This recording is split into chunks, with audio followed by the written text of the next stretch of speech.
तरीके से उनके फैसले पलटते चले जा रहे हैं। लग रहा है जैसे पिछले जन्म की कोई दुश्मनी निकाल रहे हैं। सरकार के जो फैसले रहे हैं ये कहीं ना कहीं क्वेश्चन मार्क के अंदर है। जनता जिन बातों पर आपस में मतभेद रहता है तो इसलिए उन निर्णयों को बदला है। ऐसा नहीं कि उनके सारे निर्णय बदले जा रहे हैं।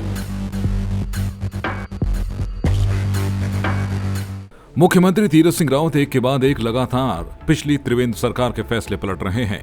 इन 4 सालों में पूर्व मुख्यमंत्री त्रिवेंद्र सिंह रावत के किए धरे पर मानो ऐसा लग रहा है जैसे तीरथ सिंह रावत लगातार उन फैसलों पर कैंची चलाने का काम कर रहे हों। मुख्यमंत्री तीरथ सिंह रावत ने देवस्थानम बोर्ड को लेकर एक बड़ा बयान देते हुए कहा है कि सरकार देवस्थानम बोर्ड पर पुनर्विचार कर रही है। ऐसे में बोर्ड में शामिल 51 मंदिरों को बोर्ड के दायरे से भी मुक्त किया जाएगा। वहीं दूसरी तरफ विपक्ष में बैठी कांग्रेस के बैठे बिठाए सरकार को घेरने का एक और मुद्दा मिल गया है। कांग्रेस प्रवक्ता गरिमा दासोनी सरकार पर आरोप लगाते हुए कह रही हैं कि सरकार जनता को कंफ्यूज करने का काम कर रही है। पूर्व मुख्यमंत्री त्रिवेंद्र सिंह रावत जिस देवस्थानम बोर्ड को ऐतिहासिक फैसला बता रहे थे, उस ऐतिहासिक फैसले को तीरथ सिंह रावत ने पलट दिया है। जनता भी कंफ्यूज और विपक्ष भी कंफ्यूज है कि आपकी ही भाजपा की सरकार थी, आपके ही मुख्यमंत्री थे, उन्होंने देवस्थानम बोर्ड का गठन किया और इसको अपना ऐतिहासिक कदम बता रहे थे। कार्यकर्ता भी बता रहे थे, पदाधिकारी भी बता रहे थे और स्वयं तत्कालीन मुख्यमंत्री त्रिवेंद्र रावत भी इसको ऐतिहासिक कदम बता रहे थे। अब नेतृत्व परिवर्तन के बाद TSR-2 जो है वो ताबड़तोड़ तरीके से उनके फैसले पलटते चले जा रहे हैं। लग रहा है जैसे पिछले जन्म की कोई दुश्मनी निकाल रहे हों। लेकिन खामियाजा उत्तराखंड की जनता भुगत रही है। वो कंफ्यूज्ड हो रही है कि आखिर आप ही की सरकार 4 साल तक थी और अभी भी आप ही की सरकार है। फिर जो पहले फैसले लिए गए वो सही थे या गलत थे? पंडा पुरोहितों का विरोध हो रहा था, तीर्थ पुरोहित समाज इसमें खासा नाराज था, लेकिन कहीं ना कहीं तीरथ सरकार कांग्रेस का अनुसरण करते हुए दिखाई पड़ रही है, क्योंकि कांग्रेस पार्टी ने इस बात को क्लियर कर दिया था कि हम सत्ता में आएंगे तो हम देवस्थानम बोर्ड को निरस्त करेंगे और उसी की राह पर चलते हुए ये दिखाई पड़ रहे हैं। बोर्ड में से 51 मंदिर इन्होंने हटा दिए हैं, तो ये एक तरह से आधी खीर परोसने का काम उन्होंने किया है कि आपने आधे मंदिर हटा दिए बोर्ड में से, लेकिन बाकियों का क्या? यानी कि गुस्सा जस का तस बना हुआ है, बात वही की वही रह गई है। वहीं दूसरी तरफ बीजेपी पूरा मामला जनता पर थोप रही है। बीजेपी प्रवक्ता विनोद सुयाल का कहना है कि जो मामले जनता की भावनाओं से जुड़े हुए हैं उन पर सरकार विचार करने के बाद ये फैसले ले रही है। देखिए, जिस तरह से इस बात को मैनिपुलेट किया जा रहा है, ये बात इस तरह से नहीं है।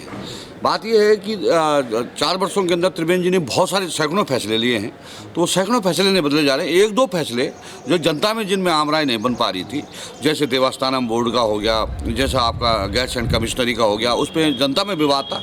और चूंकि हम लोकतांत्रिक देश में रह रहे हैं, लोकतांत्रिक तरीके से चुनी हुई सरकार है और जनता जिन बातों पर आपस में मतभेद रहता है तो इसलिए उन निर्णयों को बदला है। ऐसा नहीं कि उनके सारे निर्णय बदले जा रहे होंगे।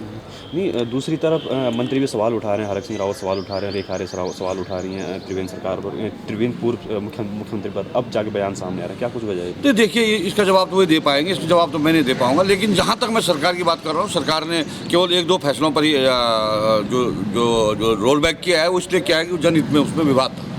ऐसे में तीरथ सरकार के इन बयानों के बाद आप पार्टी भी कहां पीछे रहने वाली है।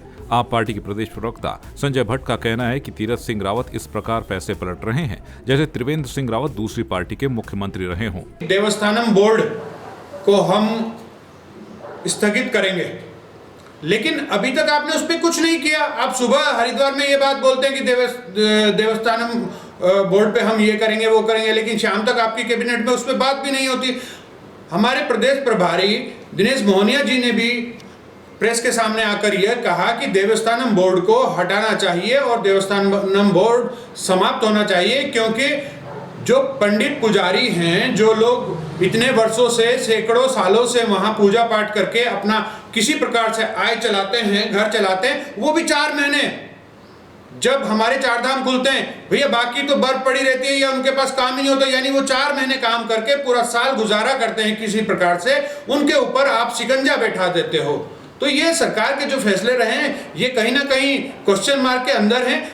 ऐसे में जहां मुख्यमंत्री तीरथ सिंह रावत अपनी ही सरकार के पूर्ववर्ती फैसलों पर कैंची चलाने का काम तो कर ही रहे हैं, लेकिन बैठे बिठाए विपक्ष को भी मुद्दा दे रहे हैं। देखना दिलचस्प होगा कि मुख्यमंत्री तीरथ सिंह रावत के इन दांव पेचों से बीजेपी की 2022 नैया पार लग पाएगी या नहीं।